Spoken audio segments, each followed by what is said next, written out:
Salam sejahtera bagi jemaat Gloria dan jemaat Tuhan dimanapun saudara berada. Selamat bergabung di channel ini. Kami percaya kasih Tuhan dan penyertaannya selalu ada di tengah-tengah kita. Sehingga pada hari Sabat ini kita boleh beribadah kepadanya. Mari siapkan hati kita, Tuhan Yesus memberkati.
Selamat pagi jemaat yang Tuhan kasihi, yang telah ditebus dengan darah Kristus yang mahal.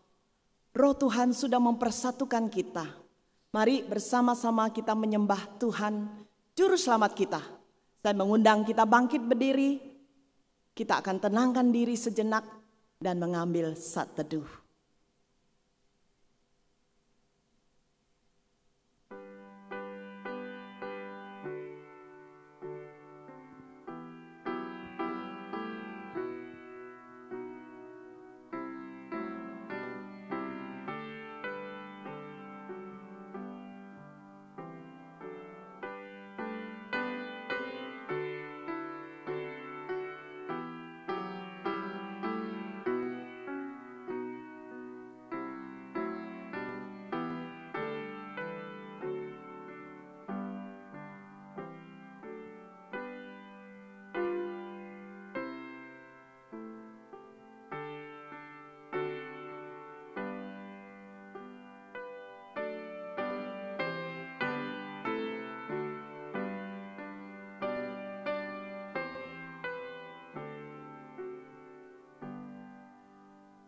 Amin.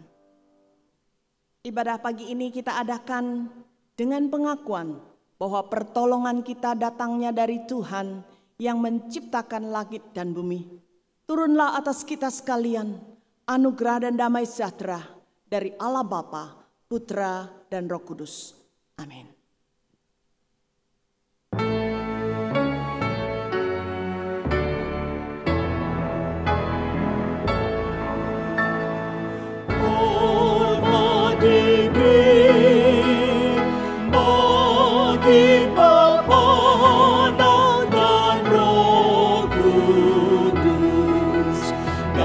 Mula sampai sekarang dan seterusnya termulia. Amin, amin. Pujilah Allah kami, hai bangsa-bangsa, dan perdengarkanlah puji-pujian kepadanya. Ia mempertahankan jiwa kami di dalam hidup dan tidak membiarkan kaki kami goyah. Sebab Engkau telah menguji kami, ya Allah, telah memurnikan kami seperti orang memurnikan perak. Mari jemaat sekalian, perdengarkanlah puji-pujianmu kepadanya.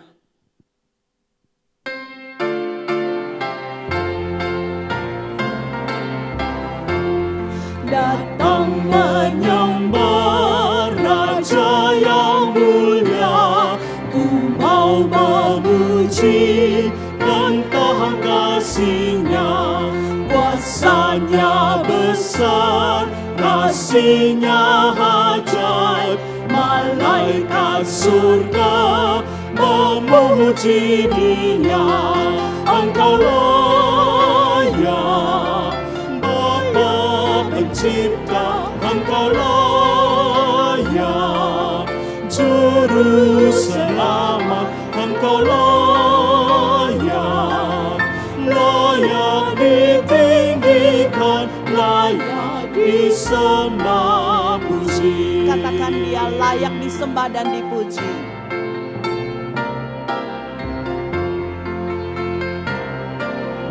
Layak disembah dan dipuji. Beri hormat dan mulia kepada Dia. Beri hormat dan mulia. Layak terima semua pujian kami.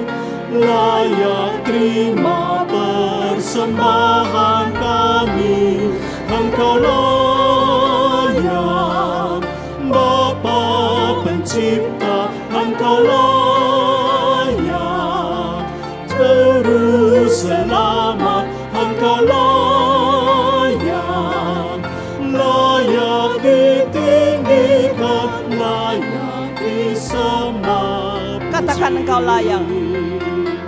Engkau layak, Bapa Pencipta, Engkau layak, Juru Selamat, Engkau layak, layak ditinggikan, layak disembah puji,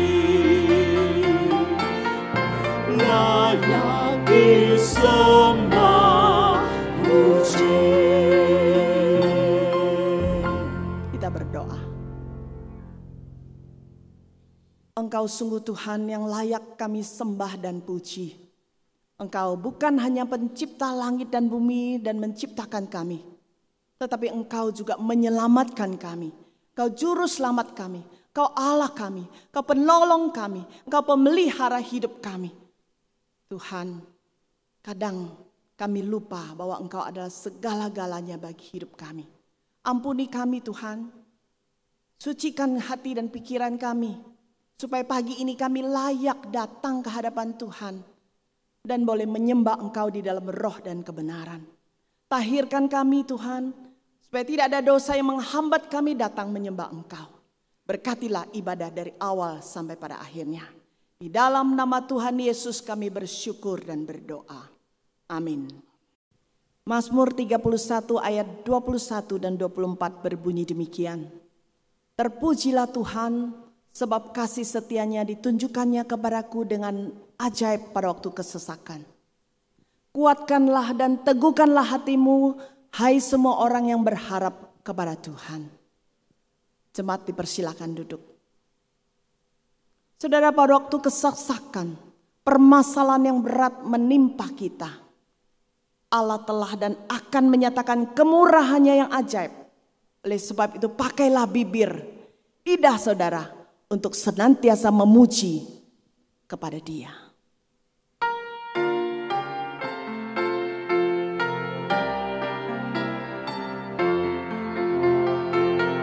Thy loving kindness is better than life. Thy loving kindness is better than life. My lips shall praise Thee, thus will I praise Thee. Thy loving kindness is better than Kemurahan-Mu lebih daripada hidup. Kemurahan-Mu lebih dari hidup. Kemurahan-Mu lebih dari hidup. Bahwa lidahku memuji Engkau. Kemurahan-Mu lebih dari hidup. Karena kemurahannya lebih daripada hidup, maka arahkanlah hati saudara, pandangan hidup saudara hanya kepada Yesus. Pandanglah pada Yesus, pandanglah wajah mulianya. Di dalam terang kemuliaannya, dunia akan menjadi. Sekali lagi katakan, pandanglah pada Yesus. Pandanglah pada Yesus, pandanglah wajah mulianya. Di dalam terang kemuliaannya, dunia akan menjadi hampa. Saudara, saya memberi saudara waktu sejenak untuk saudara berelasi secara pribadi kepada Tuhan. Karena Tuhan Yesus pernah berkata, marilah kepadaku semua yang letih lesu dan berbeban berat. Aku akan memberikan kelegaan kepadamu. Datanglah kepadanya secara pribadi untuk berdoa dan berserah.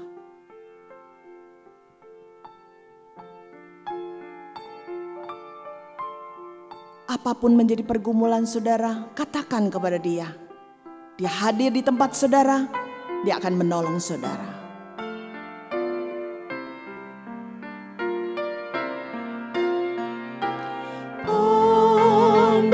Pandanglah pada Yesus, pandanglah wajah mulianya.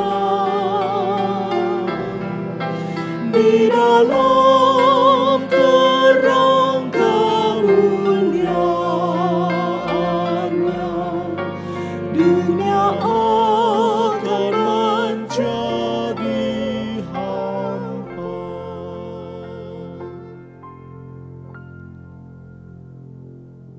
Bapak, Ibu, Saudara jemaat yang terkasih, mari kita masuk di dalam doa syafaat. Mari kita berdoa. Bapa yang bertata di dalam kerajaan sorga, kami mengucap syukur oleh karena anugerah dan penyertaan Tuhan yang sampai hari ini boleh kami rasakan. Tidak putus-putusnya pertolongan dan penyertaan Tuhan itu kami rasakan di tengah berbagai kesulitan dan pergumulan yang kami alami. Tuhan, kami mau berdoa secara khusus untuk jemaat-jemaat Tuhan yang hari ini mungkin bergumul oleh karena pekerjaan, bergumul oleh karena sakit penyakit, bergumul oleh sesuatu yang tidak pasti di masa yang akan datang. Kami percaya bahwa Engkau Tuhan, Allah yang hidup, Allah yang setia, Allah yang senantiasa menyertai akan umat-Mu. Ketika mereka berseru, berharap, bersandar kepada Tuhan, Engkau akan menyatakan jalan keluar bagi segala pergumulan dan persoalan yang mereka hadapi. Bagi yang sakit Tuhan sembuhkan, bagi yang kehilangan pekerjaan Tuhan hibur, bagi kehilangan harapan, sesuatu di masa yang akan datang Tuhan akan rangkul mereka, Tuhan akan peluk mereka, Tuhan akan sertai mereka, sehingga mereka boleh memiliki keyakinan kembali di hadapan Tuhan. Bapak, kami juga tak lupa berdoa untuk gereja Tuhan.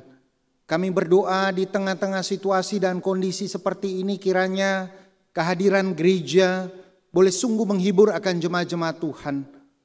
Melalui kasih yang nyata yang dibagikan, saling memperhatikan, membantu satu dengan yang lain, memberikan pemahaman-pemahaman iman, memberikan kekuatan secara rohani melalui kebenaran firman Tuhan. Biarlah kehadiran gereja kami boleh sungguh dirasakan oleh segenap jemaat Tuhan. Dan kami percaya Bapa, ke depan dalam persiapan kebaktian offline, kami mau berdoa kiranya gereja boleh tetap memberikan akan penghiburan, kekuatan bagi jemaat Tuhan, dan suara kenabian, suara kesaksian boleh sungguh-sungguh diberitakan, sehingga banyak jemaat Tuhan boleh tetap berharap bersandar kepada Tuhan. Mereka boleh yakin akan penyertaan Tuhan dalam hidup mereka, oleh karena kehadiran gereja sungguh-sungguh memperhatikan akan kehidupan physically maupun rohani daripada jemaat Tuhan. Bapak, kami juga tak lupa berdoa untuk pemerintah bangsa negara kami yang terus berjuang melawan penyebaran virus ini. Kami berdoa untuk garda terdepan, untuk dokter, perawat, rumah sakit, dan seluruh obat-obatan yang sedang dipersiapkan.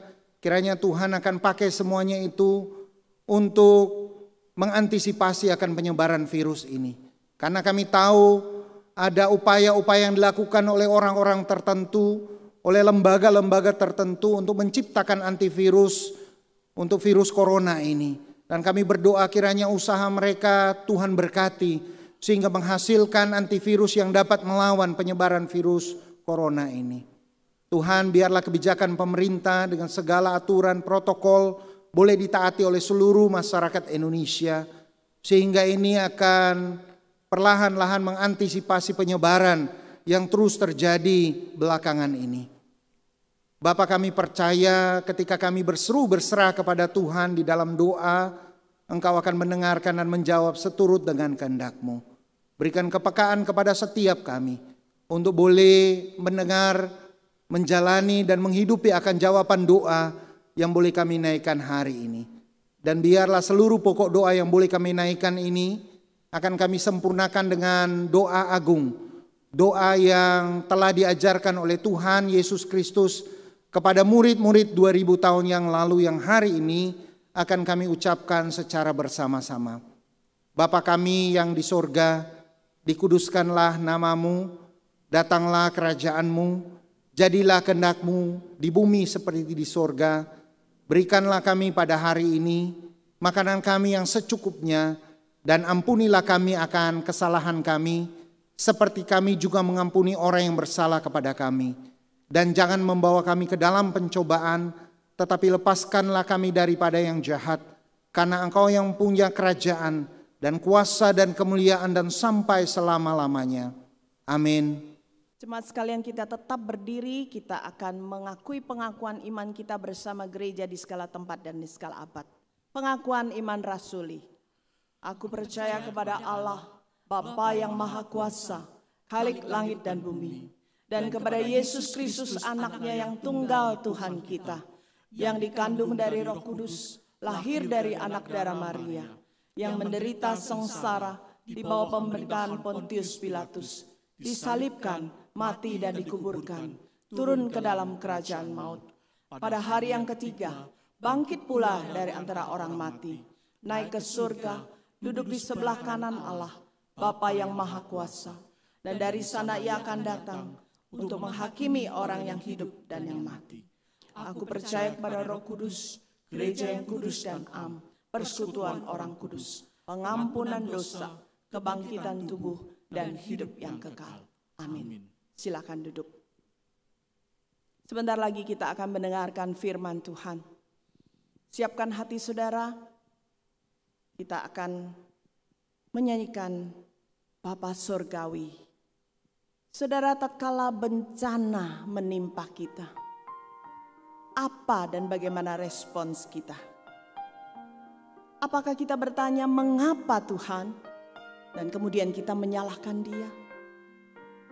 Ataukah kita meminta, Tuhan, ajarkanku mengenal dan mengerti rencana-Mu atas hidupku.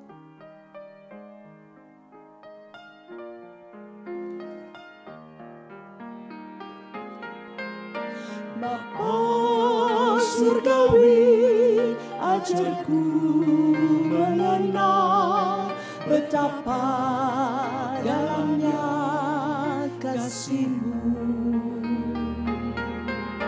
Bapa Surgawi, buatku mengerti betapa kasih-Mu padaku.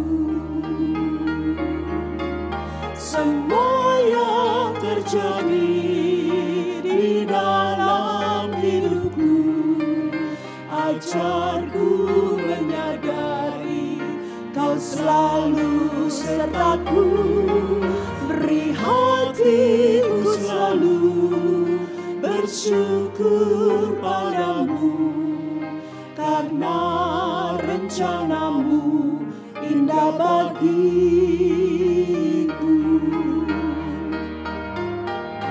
Semua yang terjadi di dalam hidupku, ajarku menyadari Kau selalu sertaku. Beri hatiku selalu bersyukur padamu, karena rencana-Mu indah bagiku.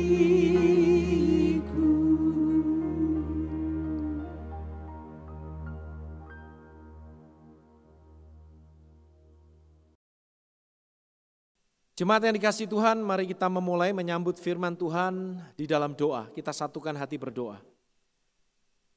Bapa yang baik, Bapa yang di surga, kami datang kembali kepadamu, mohon agar Engkau menuntun kami, memberikan kepada kami firman-Mu yang boleh berbicara sesuai dengan pergumulan kami.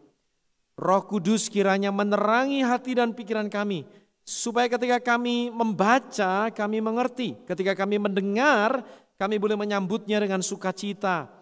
Dan kami akhirnya dimampukan menjadi pelaku firman. Tuhan, kuasailah hamba-Mu dalam semua yang diucapkan, agar ini sesuai dengan kebenaran dan kehendak Tuhan.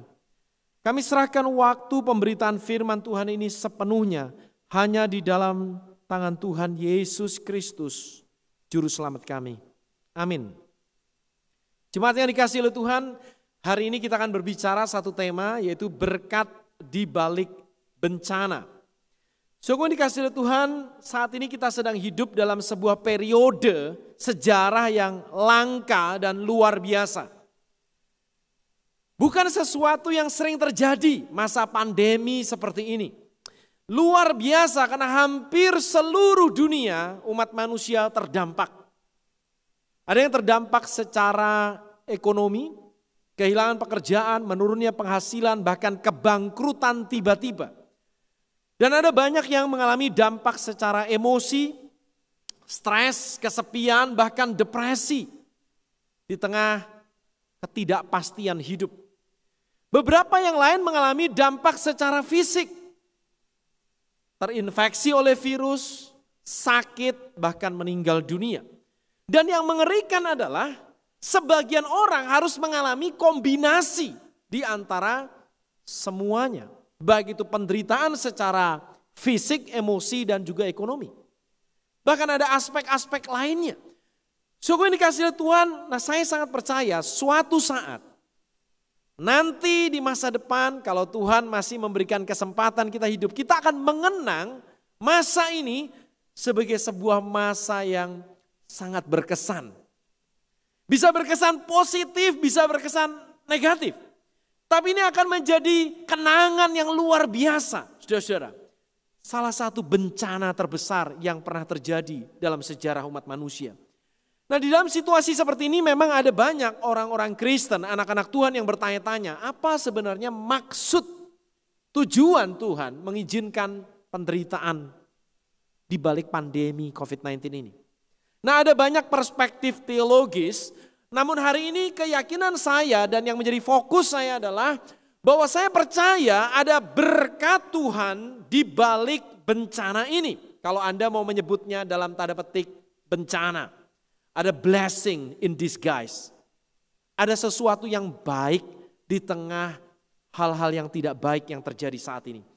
Sungguh dikasihi Tuhan dalam dunia teologi dan apologetika, pandemi COVID-19 ini disejajarkan dengan gempa bumi, tsunami, yaitu masuk dalam kategori apa yang disebut dengan kejahatan alamiah, natural evil.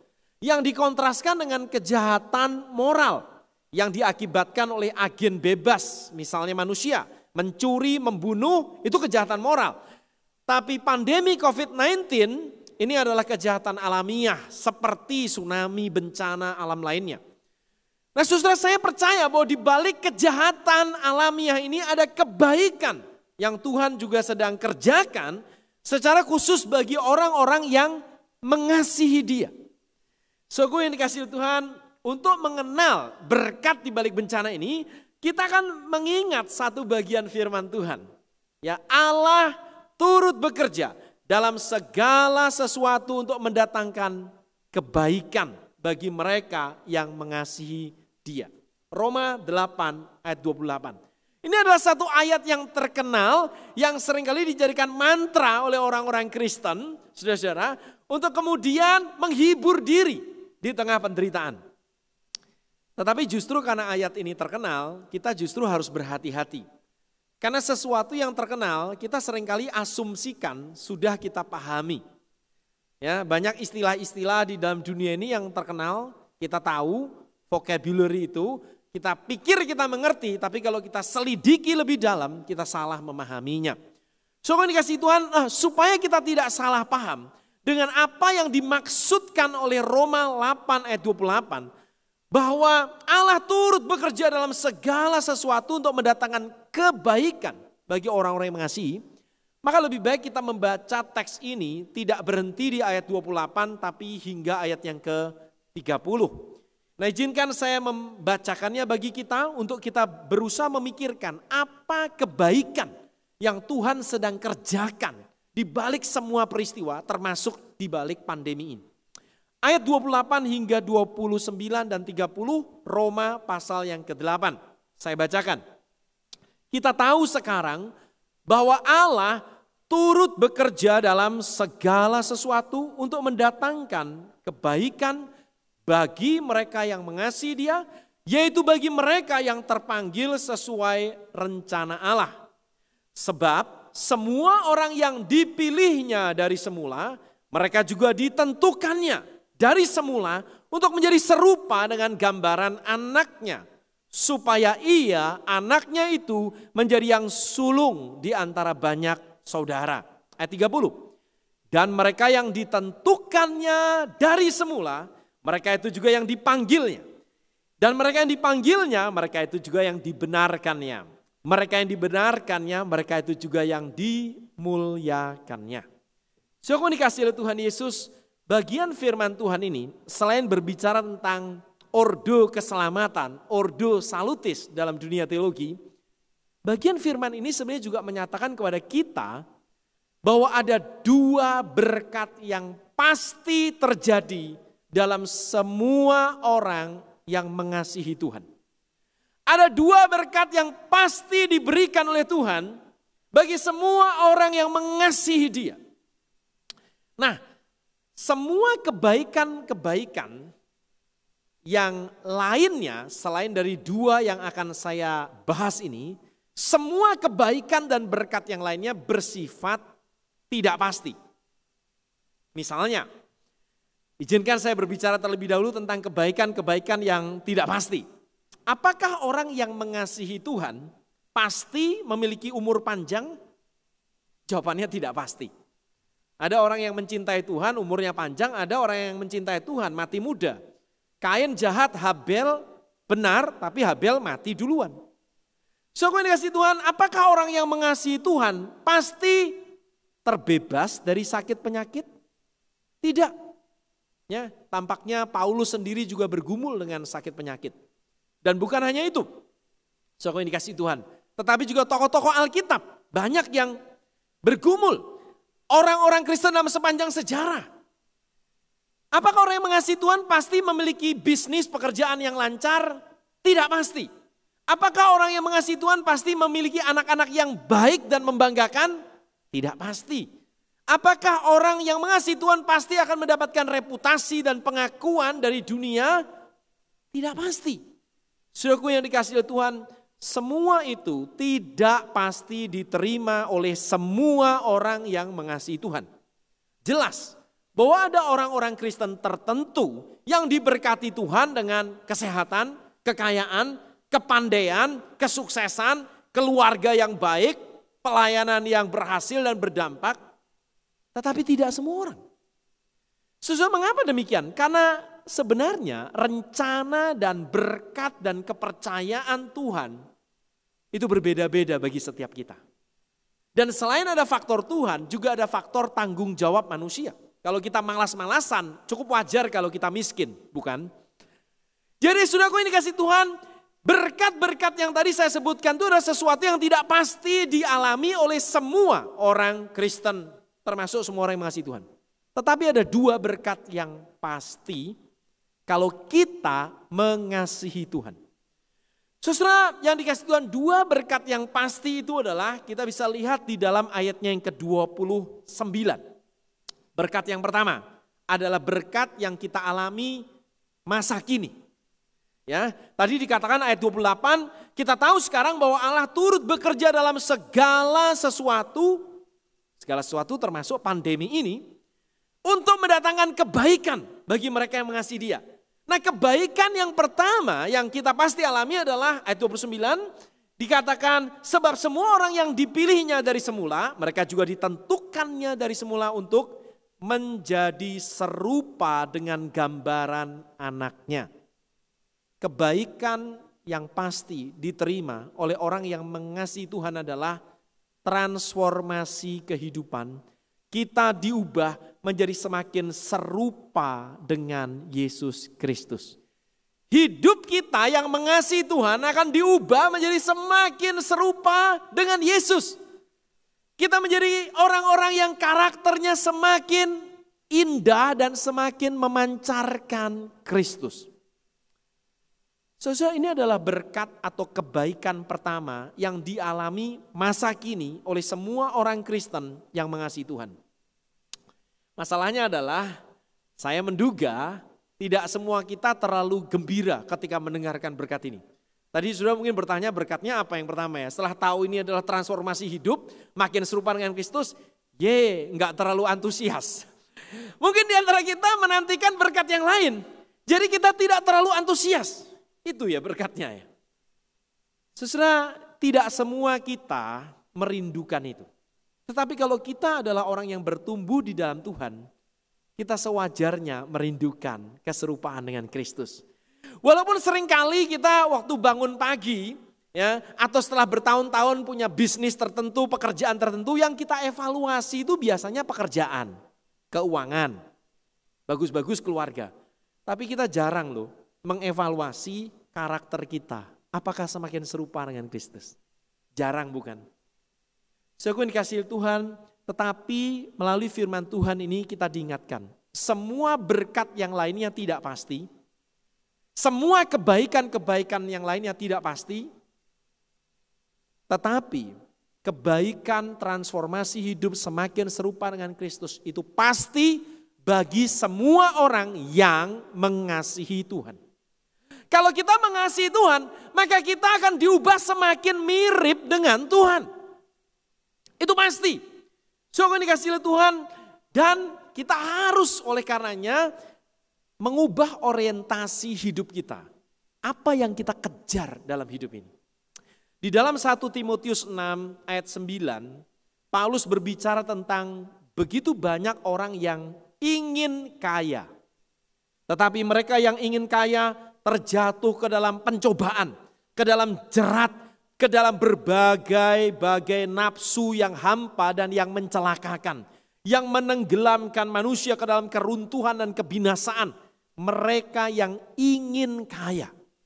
Orang yang mengejar kekayaan justru kata firman Tuhan akan mengalami banyak kecelakaan. Memang sih sekarang ini banyak orang yang sudah lebih pandai. Oh Pak, saya tidak mengejar kekayaan kok Pak. Kekayaan yang mengejar saya. Oke, ini sekarang begitu nih motonya.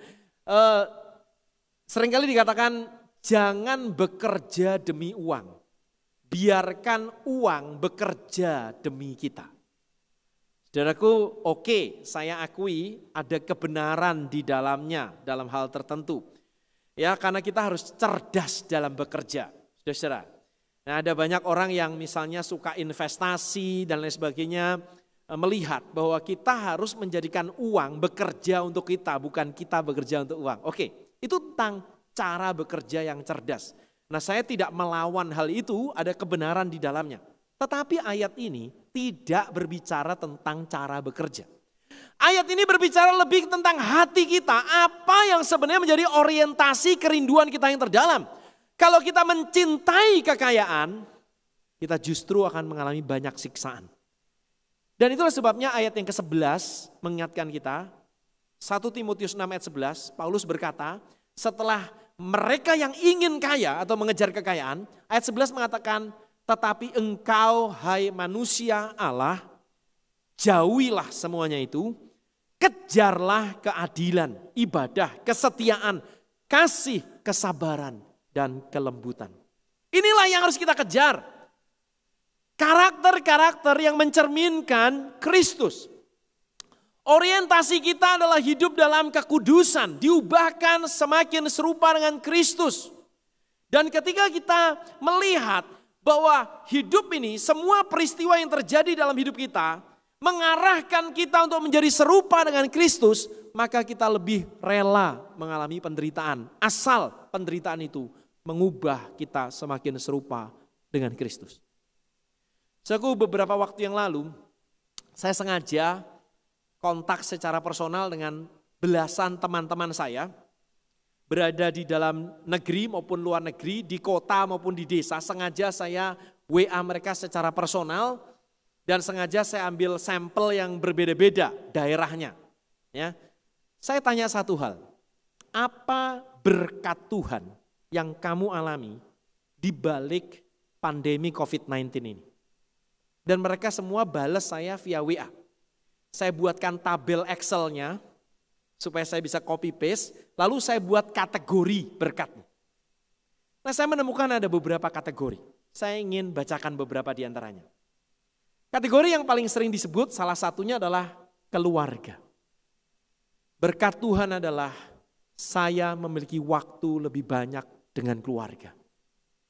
Dulu ketika sebelum pandemi saya susah punya waktu dengan keluarga. Pekerjaan begitu padat. Sekarang saya diberi waktu yang cukup untuk memulihkan dan membayar apa yang selama ini saya tunda-tunda waktu dengan keluarga. Saya punya persekutuan dan ibadah keluarga menjadi rutin, tidak seperti dulu sebelumnya. Dan keluarga adalah gereja kecil. Gereja adalah keluarga besar. Kami sekeluarga, ada juga yang berkata, jadi menemukan bahwa selama ini saya pikir keluarga saya baik-baik saja. Ternyata justru di masa pandemi ini saya baru sadar, sebenarnya keluarga saya tidak baik-baik saja. Dan saya menemukan itu karena saya berada di rumah terus, dan akhirnya kami punya waktu rekonsiliasi, dan meluruskan semua problem keluarga. Ini adalah contoh berkat keluarga. 2 adalah kesehatan. Menarik, ada mahasiswa yang berkata sekarang saya belajar hidup sehat. Dulu dia mahasiswa yang acak-acakan, ngawur gitu ya hidupnya. Dan sejak pandemi ini dia belajar hidup bersih sehat. Menjaga tubuh menjadi lebih sehat. Olahraga lebih rutin di rumah. Ya. Alam juga semakin baik, udara makin segar dan bebas dari polusi dan seterusnya. Ada yang menjawab saya demikian. Jadi selain keluarga, kesehatan. Yang ketiga, keuangan. Menarik loh. Tidak semua orang itu mengalami kesulitan keuangan di masa pandemi. Ada juga orang-orang tertentu yang bersyukur. Ternyata di tengah pandemi ini dia bersyukur. Walaupun working from home, kerja di rumah, tetap digaji penuh. Saya bersyukur bahwa keuangan saya masih tetap diberkati Tuhan. Bisnisnya ada yang tidak terdampak signifikan. Karena proyek-proyeknya sudah deal sebelum pandemi dan tinggal melakukannya. Ada juga yang berkata kepada saya demikian. Jadi ada juga yang berkata berkat keuangan. Ada juga yang berkata oke, keuangan saya menurun. Tapi saya semakin bersandar kepada Tuhan dalam hal keuangan. Karir. Beberapa ibu-ibu justru yang dari dulu rindu punya toko online. Gak punya kesempatan karena sibuk sekarang mulai buka jualan makanan online. Jualan ini dan itu online. Dan mulai memikirkan bisnis baru. Karena dia harus berhenti dari bisnis yang lama. Memikirkan peluang-peluang baru secara karir. Ada juga yang berkata keterampilan. Wow Pak, selama pandemi ini saya diberkati dengan keterampilan baru. Belajar teknologi baru, ya, jadi sangat familiar dengan semua teknologi seperti Zoom meeting, Google Meet, dan lain sebagainya. Pengkhotbah menjadi terbiasa dengan pelayanan-pelayanan yang sifatnya online dan menggunakan media sosial. Saya belajar teknologi baru, saya belajar bekerja dengan cara yang baru dan pelayanan dengan cara yang baru. Itu keterampilan. Kepemimpinan, mengasah gergaji, mempertajam visi. Saya punya waktu lebih banyak untuk merenungkan visi hidup yang Tuhan tanamkan. Strategi dan misi. Tetapi 2 yang terakhir ini menarik. Kerohanian. Ada banyak di antara teman-teman saya berkata, saya semakin dekat dengan Tuhan. Saya memiliki waktu lebih banyak untuk membaca Alkitab, menonton khotbah-khotbah online, streaming. Dan saya punya lebih banyak waktu mendengarkan siaran-siaran rohani, membaca buku-buku rohani, disiplin rohani, semuanya menjadi pulih dan lebih intens. Saya bersyukur dan saya menjadi bertumbuh secara rohani. Karakter yang berikutnya, saya semakin rendah hati. Karena ternyata kekayaan saya bisa hilang tiba-tiba. Apa yang saya banggakan, pekerjaan dan kedudukan saya bisa lenyap. Saya belajar empati kepada orang-orang miskin, belas kasihan, dan kasih saya semakin diasah melalui pandemi ini. Sungguh dikasih Tuhan, itu adalah jawaban-jawaban dari belasan teman saya dari desa, kota, dalam dan luar negeri yang menunjukkan secara faktual bahwa ada kebaikan-kebaikan di balik kejahatan alamiah, ada berkat-berkat di balik dalam tanda petik bencana pandemi ini. Kita diubahkan dalam kerohanian kita dan dalam karakter kita. Semakin serupa dengan Kristus. Tetapi bukan hanya itu saudara-saudara. Bukan hanya berkat masa kini, yaitu transformasi hidup semakin serupa dengan Kristus. Tuhan juga menjanjikan bagi semua orang yang mengasihi Dia. Kita diberikan satu berkat yang pasti, yaitu kita akan dimuliakan bersama-sama dengan Dia. Ayatnya yang ke-30 berkata demikian, dan mereka yang ditentukannya dari semula, mereka itu juga dipanggilnya. Mereka yang dipanggilnya, mereka itu juga dibenarkannya. Dan mereka yang dibenarkannya, mereka itu juga dimuliakannya. Saudaraku, di masa lalu kita telah dipilih, ditentukan oleh Tuhan. Jadi saya percaya pada doktrin pilihan. Ayatnya sangat jelas. Jadi di masa lalu kita telah dipilih, ditentukan oleh Tuhan. Oleh sebab itu kita, kalau hari ini kita sudah bertobat, sudah mengikuti Kristus, di satu titik dalam hidup kita, kita dipanggil. Dan kemudian kita yang percaya dibenarkan oleh karya Kristus di atas kayu salib. Dan setelah kita dibenarkan, firman Tuhan katakan kita akan dimuliakan. Mengalami glorifikasi. Mengapa kita yakin bahwa saat ini kita diubah serupa dengan Kristus dan di masa depan, ini berkat yang kedua, kita akan dimuliakan bersama-sama dengan Tuhan. Karena kita telah dipilih dan ditentukan. Inilah jaminan yang berasal dari masa lalu, yang membuat hidup kita ditransformasi saat ini, dan di masa depan kita dimuliakan. Siapakah ini yang dibicarakan ayat 28 sampai 30? Mereka yang ditentukannya, mereka yang dipanggilnya, mereka yang dibenarkannya. Ini adalah saudara dan saya yang sudah percaya kepada Kristus. Ini adalah kelompok orang yang sama. Surat ini, saudara Roma, ditulis untuk orang-orang Kristen. Orang yang sudah percaya kepada Tuhan Yesus yang sudah ditebus oleh Kristus. Di masa lalu kita dipilih. Di masa saat ini kita diubah semakin serupa dengan Kristus. Di masa depan kita dimuliakan bersama-sama dengan Dia. Saudaraku yang dikasihi oleh Tuhan, oleh karena itulah berkat kedua yang pasti kita akan terima selain selama hidup diubah semakin serupa Kristus, nanti ketika kita mati kita pun akan bersama dengan Kristus dan mengalami kemuliaan bersama-sama dengan Dia. Minggu lalu saya barusan ditinggal oleh mama saya. Mama kandung saya berusia 81 tahun dan meninggal dunia minggu lalu. Beliau sudah menderita sakit kurang lebih 20 tahun. Termasuk di dalamnya 8 tahun terakhir lumpuh. Bisa dikatakan total kecuali bisa kedip mata dan sedikit mengangkat tangan. Tapi beberapa tahun terakhir sudah tidak bisa mengangkat tangan. Atas kemurahan Tuhan, mama saya yang dulunya bukan orang percaya. Mama saya yang dulunya penjudi, setiap hari berjudi. Sebelum saya lahir sampai saya SMP kelas 3, mama saya berjudi. Mama saya bertobat pada tahun 1993 bersama dengan saya. Saat itu umurnya sudah 50 tahun lebih, baru bertobat. Dan kemudian dia bertumbuh, dia mengikut Kristus, melayani Tuhan, dan bertumbuh di tengah ketidaksempurnaannya. Tetapi sakit, 20 tahun, lumpuh 8 tahun. Nah ketika lumpuh banyak orang bertanya kepada saya dan kita juga berdiskusi apa maksud Tuhan mengizinkan lumpuh 8 tahun. 2 kali masuk ICU, sekali 2 minggu. Maksud Tuhan saya percaya adalah walaupun manusia lahiriahnya semakin merosot, tetapi manusia batiniah mama saya semakin diperbaharui. Setiap hari mama saya mendengarkan khotbah 2-3, awal-awal sampai 5 khotbah. Kita putar khotbah terus di kamar bersama dengan suster. Dan satu orang suster yang bukan Kristen, bukan orang percaya, bertobat. Karena mendengarkan khotbah yang diputar terus-terusan.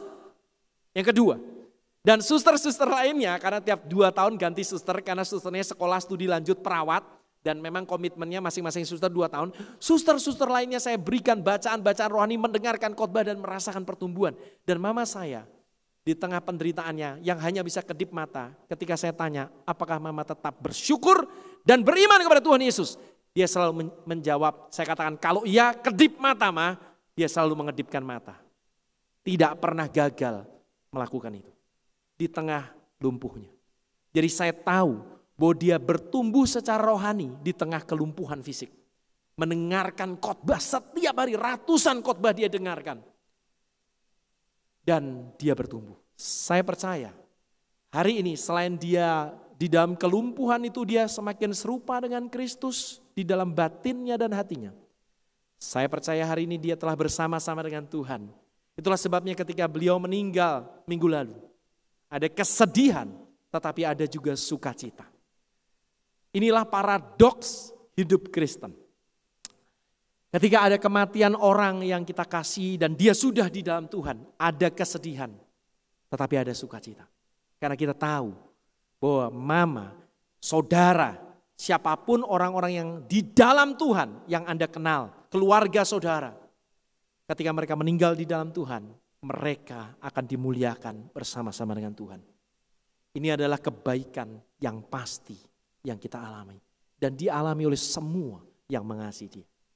Saudara dikasih Tuhan, oleh karena itu selama kita masih hidup, mari kita mengarahkan orientasi hidup kita untuk bertumbuh secara rohani, semakin serupa dengan Kristus. Mari kita mengasihi Dia sehingga kita semakin serupa dengan Dia. Dan jangan takut pada kematian. Kematian memang tidak kita inginkan. Tetapi kalau itu harus terjadi, bahkan kapanpun waktunya, kita tahu bahwa kita akan bersama-sama dengan Tuhan. Dan itu memang jauh lebih baik. Kata Paulus, selama hidup marilah kita bekerja memberi buah. Tetapi kalau kita harus mati, itu berarti kita bersama-sama dengan Kristus. Amin. Mari kita tutup dalam doa. Bapa di surga, kami bersyukur untuk kesempatan sekali lagi mendengarkan firman-Mu. Biarlah firman-Mu mengarahkan hati kami dan hidup kami makin serupa dengan Engkau. Mengingatkan tujuan hidup kami dan mengarahkan apa yang kami kejar. Keserupaan dengan gambaran anak-Mu, Yesus. Dan Tuhan, di tengah-tengah kehidupan manusia, kami semua yang rapuh dan rentan akan sakit, penyakit, bahkan kematian.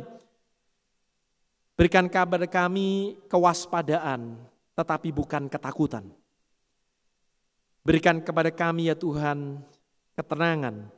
Bahkan kalau Engkau memanggil kami kapanpun itu, Engkau menyediakan kebaikan bagi kami. Yaitu Engkau akan memuliakan kami bersama-sama dengan Engkau. Menikmati persekutuan dengan-Mu. Terima kasih Tuhan. Demi nama Tuhan Yesus kami berdoa. Amin. Jemaat Tuhan, tiba saatnya kita memberikan yang terbaik kepada Tuhan. Persembahan saudara bisa melalui scan QRIS atau transfer ke rekening gereja masing-masing.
Gelombang kehidupan menimpa, hati jadi takut dan putus asa.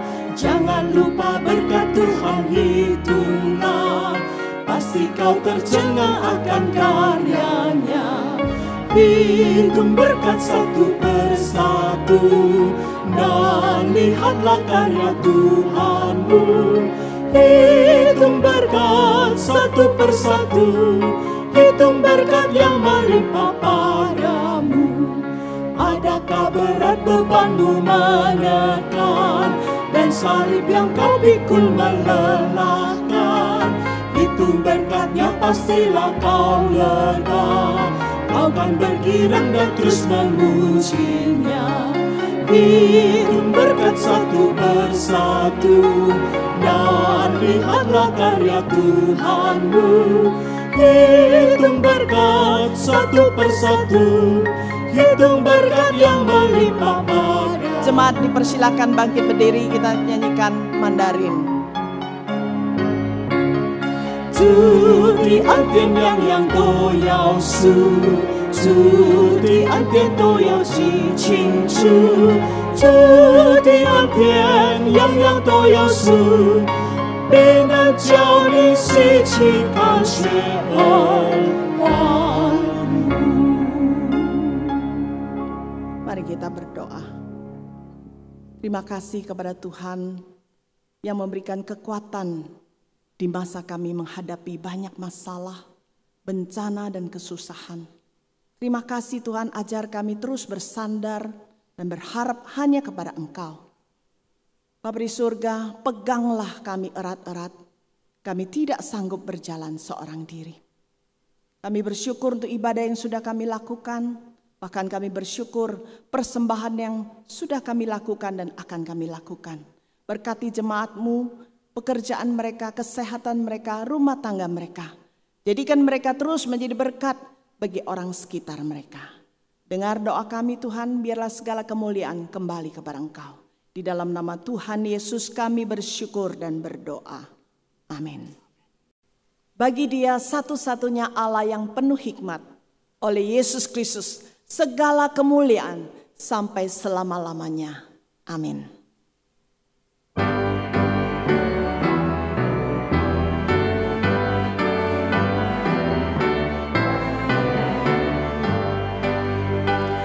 Puji Allah Bapa Putra, puji Allah Roh Kudus, ketiganya yang esa, pohon selamat sumber berkat. Amin.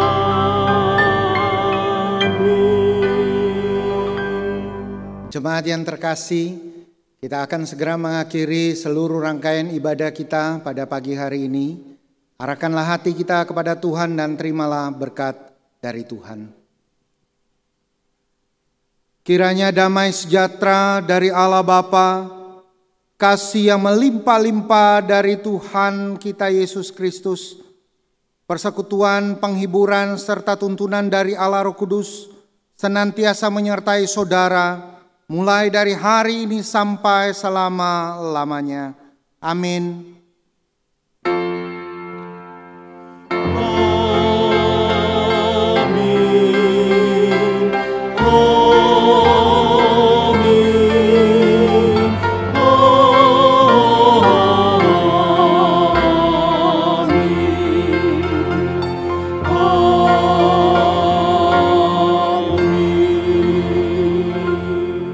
Silakan duduk, saat teduh kebaktian kita selesai.